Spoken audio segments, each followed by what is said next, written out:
সর্বপ্রথম যে বিষয়টা শুরু হয়েছে মহাবিশ্বে সেটা হলো আদম আলাইহিস সালামকে জান্নাত থেকে নামিয়ে দেয়া।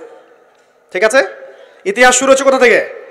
ওইখান থেকে। আল্লাহ পাক তাকে সৃষ্টি করেছেন, নাম শিক্ষা দিয়েছেন, ফেরেশতাদেরকে দিয়ে সেজদা করিয়েছেন, সবাই সেজদা করেছে, কে করে নাই? ইবলিস। এরপর আল্লাহ পাক তাকে জান্নাতে রেখেছেন, তার পাঁজর থেকে হাওয়া আলাইহিস সালামকে সৃষ্টি করেছেন, করে বলেছেন তোমরা জান্নাতে থাকো, যা ইচ্ছা খাও, ওয়ালা তাকরাবা হাযিহিশ শাজারা, এই গাছের কাছেও যেও না, এই গাছের কাছেও যেও না, মানে এই বাঁশের কাছেও এসো না, যেমন কথা এরকম, মানে বাঁশ ক্রস করে আসবে এমন না, কাছেও আসবে না, ধার কাছেও আসবে না। আচ্ছা, এবার ইবলিস ওয়াসওয়াসা দিয়ে গেল যে আমি কি তোমাদেরকে এমন গাছের কথা বলে দিব যে গাছের ফল খেলে তোমরা চিরস্থায়িত্ব জীবন লাভ করবে এবং ক্ষমতা লাভ করবে, কখনো মরবে না। এক পর্যায়ে আমাদের পিতামাতা ডিসিভড হয়ে গেলেন, তারা ফল খেয়ে ফেললেন। এর ফলশ্রুতিতে তাদের গায়ের কাপড় খুলে পড়ে গেল। মনে আছে, আমি অনেকদিন বলেছি এগুলো, লেকচার রিপিট করছি না, অন্য লেকচারে শুনে নেবেন। তাদের গায়ের কাপড় কি হয়েছে? খুলে পড়ে গেছে।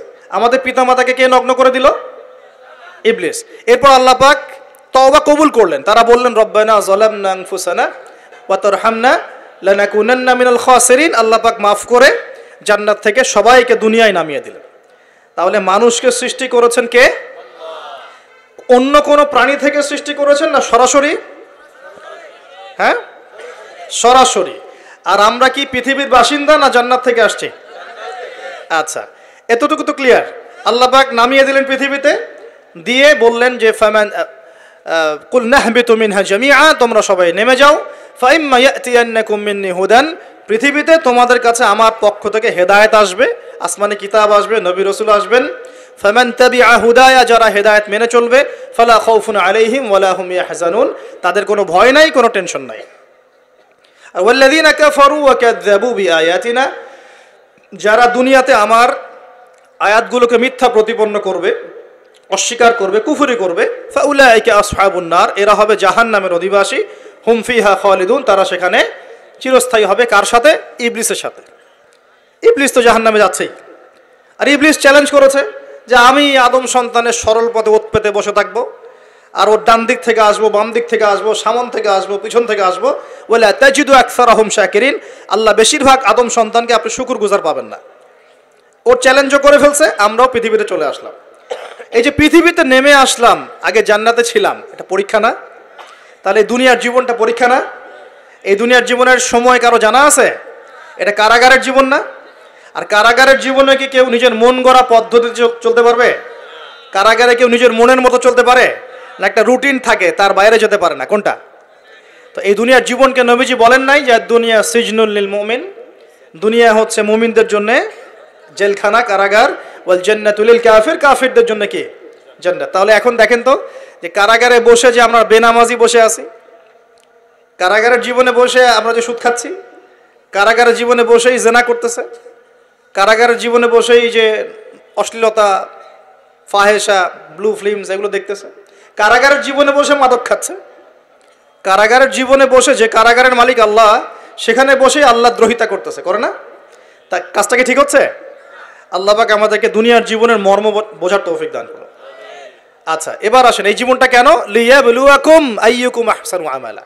আল্লাহ বলছেন এই পৃথিবীর জীবনটা একটা উদ্দেশ্য দিয়েছে, একটা উদ্দেশ্য। আল্লাহ পাক দেখতে চান তোমাদের মধ্যে আমলে ভালো কে।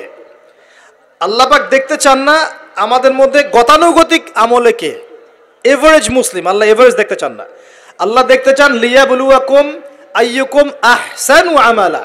হাসানের সুপারলেটিভ ফর্ম হচ্ছে আহসান। যেমন কবির মানে বড়, আকবার মানে হচ্ছে সবচেয়ে বড়। আমরা বলি আল্লাহু আকবার, আমরা আকবার শব্দ ইউজ করি। এখানে হাসান না বলে আল্লাহ বলছেন আহসান।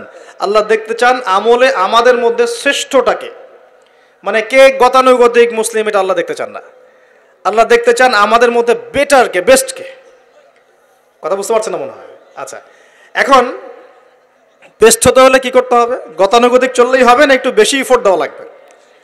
এই জন্য নামাজ, রোজা, হজ, জাকাত, পর্দা, পরিবারে ইসলাম, হ্যাঁ, ইসলামের জন্য দাওয়াতি কাজ করা, ইসলাম প্রতিষ্ঠার চেষ্টা করা, এগুলো না করলে কি বেস্ট হওয়া যাবে?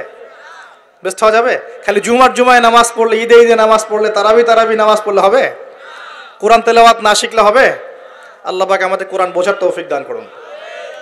এই যে পৃথিবীর জীবনে আসলাম, ব্যাস এটা একটা পরীক্ষা। এই প্রথমটাই কি আল্লাহ পাকের একটা নারাজগি না? আল্লাহ পাক কি খুশি হয়েছিলেন গাছের ফল খাওয়ার পরে? আল্লাহ কি বলেছিলেন জানেন? আল্লাহ বলছেন, ইয়া আদম, হে আদম, আলাম আকুল লাকুমা, আলাম আকুল লাকুমা, আমি কি তোমাদের দুজনকে বলি নাই? কোন দুজন? আদম এবং হাওয়া আলাইহিমা সালাম। আলাম আকুল লাকুমা, আমি কি তোমাদের দুজনকে বলি নাই?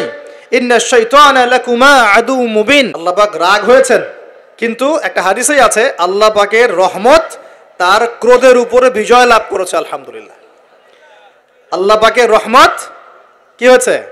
আল্লাহর রাগ নারাজগির উপরে বিজয় লাভ করেছে। আল্লাহ পাকের কাছে যখন আমরা তওবা করি, আল্লাহ পাক সমস্ত রাগ যেটা নারাজ হয়েছেন আমাদের উপরে, এটা বাদ দিয়ে আমাদের উপর রহম করা শুরু করেন। আলহামদুলিল্লাহ।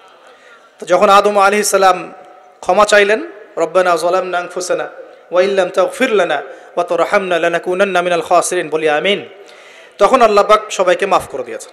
কিন্তু জান্নাতে থাকা হলো না। এবার আসেন পৃথিবীতে। এই যে আদম আলাইহিস সালামের এখন বংশবৃদ্ধি হচ্ছে, এখানে হাবিল কাবিল ঘটনা মনে আছে? এই শুরু হলো পৃথিবীর হিস্ট্রি। হাবিল ভালো ছেলে, সৎ সন্তান, সে আল্লাহ পাকের সমস্ত হুকুম আহকাম মেনে চলার চেষ্টা করে। কাবিলের দেখে হিংসা হয়। কি হয়? প্রথম সমস্যা কি হলো তাহলে? এই হিংসা এখন মুসলিমদের মধ্যে নাই? আছে কি নাই? সমাজের মধ্যে অনেক দাড়ি টুপি নিয়ে অনেক কাবিল ঘুরে বেড়ায় কি বেড়ায় না? দেখতে মনে হয় আমাদেরই মতো, কিন্তু আমরা মানে মরলে মিলাদ দিবে, ভাবটা এরকম। হ্যাঁ, দেখা যায় যদি কোনোদিন কোনো সমস্যা হয় মিষ্টি বিতরণ করা শুরু করবে। এক মুসলমান ভাই জেলে চলে গেছে, আর একজন মিষ্টি বিতরণ করা শুরু করতেছে। এই হয়েছে না অবস্থা? হয়েছে কি না? এখানে কাবিল আর হাবিলের সেই হিংসা আছে কি নাই? এখন আল্লাহর শাস্তি কি হলো দেখেন। এবার কাবিল তো হাবিলকে হত্যা করে ফেললাম, ব্যাস আল্লাহ রাব্বুল আলামিন কাককে পাঠালেন। কাকে? কাক এসে ঠোঁট দিয়ে মাটি খুঁড়ে খুঁড়ে খুঁড়ে দেখাচ্ছে কিভাবে হাবিলকে দাফন করবে। বেচারা কাবিলের জানা নাই কিভাবে ভাইকে এখন দাফন করব। ওই কাকের কাছ থেকে শিখতে হলো যে কিভাবে মৃত ভাইকে দাফন করতে হয়। সুবহানাল্লাহ। এখন দেখেন ওই কাক খুব প্রাচীন প্রাণী, কিন্তু কাক হচ্ছে একটা প্রাচীন সৃষ্টি আল্লাহ পাকের। আল্লাহ কাককে পাঠিয়ে দিয়েছেন, দিয়ে মাটি খুঁড়ে দেখিয়েছেন যে দেখো এইভাবে কি করতে হয়, দাফন করতে হয়। একটা কাক যদি মারেন, দেখবেন পুরো এলাকার কাক এসে জড়ো হয়ে গেছে। দেখছেন? কাক কিন্তু ইতিহাসের প্রথম খুনাখুনির সাক্ষী। কাক, বুঝতে পারছেন না মনে হয়? মানব সৃষ্টির ইতিহাসের প্রথম যে খুনাখুনি, ভাইয়ে ভাইয়ে যে মারামারি, এই খুনাখুনির প্রথম সাক্ষীকে কাক। চিন্তা করেন। আল্লাহ আমাদেরকে প্রকৃতি থেকে শেখার তৌফিক দান করুন। কাক নিজের ভাইয়ের গোশত খায় না? খায়। এখন মুসলমানের গোশত খায়। এক মুসলমান বিপদে পড়লে অন্যটা মিষ্টি বিতরণ করা শুরু করে। কিভাবে তার মানহানি করবে, কিভাবে তাকে অপমান করবে, কিভাবে তার বিরুদ্ধে ষড়যন্ত্র করবে, কিভাবে তাকে ফাঁসাই দিবে, এই চিন্তাই অলওয়েজ মাথায় ঘোরাফেরা করতেছে। হাবিল কাবিলের কারণে প্রথম এই যে হাবিল কাবিলের ঘটনার প্রেক্ষিতে আল্লাহ পাক কি করেছেন শোনেন। আল্লাহ রাব্বুল আলামিন তার নবীর মাধ্যমে আমাদেরকে জানিয়েছেন। হাদিসটা শোনেন, খুবই মারাত্মক হাদিস। নবীজি বলেছেন, এই পৃথিবীতে প্রথম হত্যাকাণ্ড সংঘটিত করেছে কাবিল। কে? সে একজন নবীর সন্তান না? নবীর ছেলে হয়েও নবীজি বলছেন সাল্লাল্লাহু আলাইহি ওয়াসাল্লাম, এই পৃথিবীতে যত মানুষ খুন হবে, খুন হয় না মানুষ, যত মানুষ খুন হবে, এই সমস্ত খুনের পাপের একটা অংশ কাবিলের আমল নামায় যোগ করা হবে। বলে নাউজুবিল্লাহ। এটাকে বলে গুনাহে জারিয়া। কি বলে? প্রিয় ভাই, আমি তো রিকোয়েস্ট করতেছি আপনাকে, আমি তো আপনাকে শাসন করতে আসি নাই। আমি এসেছি আপনাকে আল্লাহ চেনাতে, আমি এসেছি আপনাকে রাসূল চেনাতে, কোরআন চেনাতে। আপনি মদের দোকান দিয়েছেন, যত মানুষ মদ খাচ্ছে সমস্ত গুনাহ আপনার আমল নামে যাচ্ছে। একটা হারাম সিনেমা হল করেছেন, যত মানুষ এখানে সিনেমা দেখছে সমস্ত পাপ আপনার হচ্ছে। একটা তামাকের কারখানা দিয়েছেন, সবাই হারাম খাচ্ছে, আপনার গুনাহ হচ্ছে। সুদ ছড়িয়ে দিয়েছেন, নিজে খাচ্ছেন, এখন সবাইকে খাওয়াচ্ছেন, গুনাহ হচ্ছে আপনার। সবার গুনাহ আপনার ঘাড়ে এসে যুক্ত হচ্ছে। ঠিক যেভাবে একটা মাদ্রাসা করেছেন, একটা মসজিদ করেছেন, একটা নলকূপ স্থাপন করেছেন, এই রাষ্ট্রীয় দায়িত্বে আছেন, রাস্তাঘাট করে দিয়েছেন, এর বদৌলতে যে মানুষ উপকৃত হচ্ছে, আপনি কবরে গেলেও নেকি পাবেন ইনশাআল্লাহ। কি পাবেন? নেকি পাবেন। একটা ব্রিজ নির্মাণ করে দিয়েছেন, যত মানুষ এটাতে পারাপার হবে, উপকৃত হবে, আপনি নেকি পাবেন ইনশাআল্লাহ। ঠিক একইভাবে আপনি আমি যদি এরকম গুনাহে জারিয়ার কোনো মাধ্যম চালু করে যাই, কবরে চলে গেলেও ওই গুনাহ কি হবে?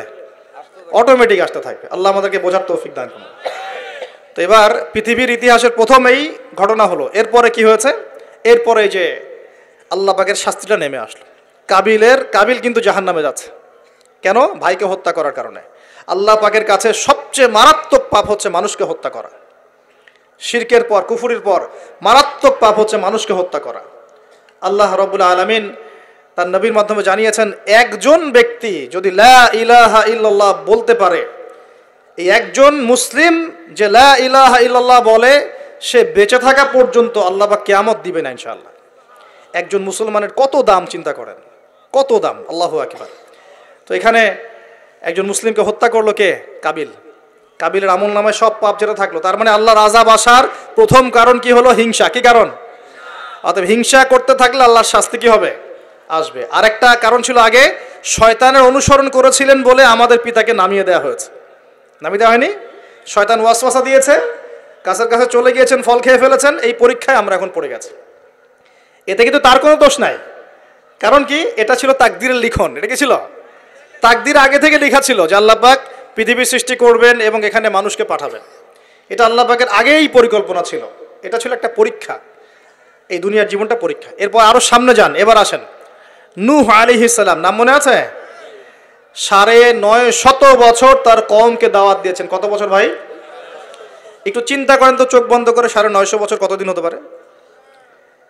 950 বছর মানে প্রায় 1000 বছর। প্রায় 1000 বছর তিনি তার কওমকে দাওয়াত দিয়েছেন। কিভাবে? আমাদের মতো ওয়াজ মাহফিল না, দাওয়াত দিয়েছেন। তিনি বলছেন, ইন্নী দাআউতু কওমি লাইলা ওয়া নাহারা। আল্লাহ, আমি আমার কওমকে দাওয়াত দিয়েছি দিন রাত 24 ঘন্টা। এটা সূরা নূহের মধ্যেই আছে, দেখবেন পড়ে। ওয়ালাম ইয়াজিদহুম দুআই ইল্লা ফিরারা। আমার দাওয়াত শুনে এরা খালি পালিয়ে গেছে আমার থেকে, কাছে আসে নাই, খালি পালিয়ে গেছে। কান বন্ধ করে ফেলতো, কাপড় দিয়ে মাথা ঢেকে ফেলতো, আর আমাকে বলতো পাগল। কি বলতো? পাগল। নূহ আলাইহিস সালামকে আল্লাহ পাক তারপরে বললেন, তুমি একটা কাজ করো, তুমি নৌকা নির্মাণ করো। কি করো? এই যে নৌযান নির্মাণ করা, এই সারা পৃথিবীর বাণিজ্য বন্ধ হয়ে যাবে যদি নৌযান না থাকে। জানেন, এই যে এক্সপোর্ট ইম্পোর্ট শিপিং সব বন্ধ হয়ে যাবে। কিভাবে? যদি নৌযান না থাকে। আর এই নৌযান সর্বপ্রথম কে সৃষ্টি করেছে? আর এখন আমাদেরকে বলে যে ইসলাম হচ্ছে সেকেলে, না? এরা প্রযুক্তি খুব উন্নয়ন। নূহ আলাইহিস সালাম সর্বপ্রথম মানুষ যিনি এই পৃথিবীর মধ্যে নৌযান নির্মাণ করেছেন। বলে সুবহানাল্লাহ। সভ্যতা শুরু হয়েছে নবীদের হাতে। সভ্যতা কি হয়েছে? নবীদের হাতে শুরু হয়েছে, আর শেষও হবে নবীদের হাতে ইনশাআল্লাহ। কোন নবীর হাতে শেষ হবে? হ্যাঁ, মাশাআল্লাহ, ঈসা আলাইহিস সালামের হাতে। আপনারা তো আমার লেকচার শুনেন না, এখন বুঝতেছেন যে ঈসা আলাইহিস সালাম আসবেন। হ্যাঁ, তিনি আসবেন, এমনি এমনি আসবেন না। তিনি আসবেন এই ইহুদিবাদীদের হাত থেকে এই জেরুজালেম মুক্ত করার জন্য। তিনি আসবেন ইনশাআল্লাহ। অপেক্ষা করতে বলেন খালি। আজকে যে জুলুম আর নির্যাতন সারা বিশ্বে করছে, ঈসা আলাইহিস সালাম যখন আসবেন, পাথর পর্যন্ত কথা বলা শুরু করবে। পাথর কথা বলবে, গাছ কথা বলবে। ইয়া মুসলিম ইন্না ওয়ারাল ইয়াহু তাআল ফাকতুলহু। আসো, আমার পিছনে একটা লুকিয়ে আছে, আসো হত্যা করে যাও। ঈসা আলাইহিস সালামের হাতে দাজ্জাল মারা যাবে এই যে বাবেলুদ নামক জায়গায়। এই বাবেলুদ জায়গাটা এখন প্যালেস্টাইনের মধ্যে পড়েছে। ওইখানে দাজ্জালকে মারা হবে। ঈসা আলাইহিস সালামের নিঃশ্বাস তার গায়ে গিয়ে লাগবে, ও মারা যাবে। ঈসা আলাইহিস সালামের দোয়া ইয়াজুজ আর মাজুজের ধ্বংস হবে। ঈসা আলাইহিস সালাম জেরুজালেম থেকে পুরো বিশ্বে আবার ইসলামিক খেলাফা কায়েম করবেন ইনশাআল্লাহ। এটা না হওয়া পর্যন্ত কিয়ামত হবে না ইনশাআল্লাহ তাআলা। অতএব হতাশ হওয়ার কিছু নাই।